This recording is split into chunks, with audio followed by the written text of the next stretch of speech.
நம்ம என்ன நினைக்கிறோம் அப்படின்னா, நாம் நம்மோட அறிவை பயன்படுத்தி, நமக்குள்ள எக்ஸ்போஸரை பயன்படுத்தி, நம்ம காட்டப்படுற ஆர்ட் ஃபார்முக்குள்ளே நம்மளோட கேள்வி கேட்டுகிட்டே இருக்கோம். ஆனால் ஆர்ட் ஃபார்ம் அப்படிங்கிறது நம்மளோட எக்ஸ்போஸரை வச்சு மட்டும் பார்க்கக்கூடியது கிடையாது.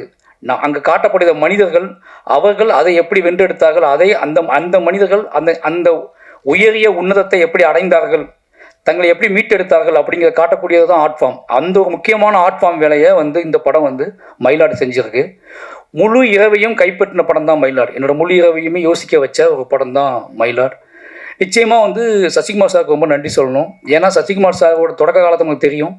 தொடக்க காலத்தில் நான் சசிகுமார் சாரில் பயப்படுவேன், இப்போ என்ன கதையை கொண்டு வர போகிறது தெரில அப்படின்னு சொல்லிட்டு.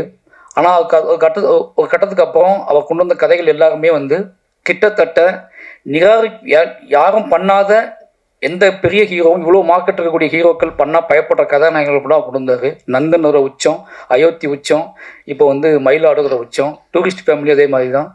கிட்டத்தட்ட சசிகுமார் சார் நமக்கு என் ஹஸ்பண்ட் சொல்லும் போதே, கதை யோசிக்கும் போதே சசிகுமார் சார் இருக்கார், நம்பி யோசிங்கன்னு சொல்கிற அளவுக்கு ஒரு முக்கியமான ஒரு வேலையை செஞ்சிட்ருக்காரு.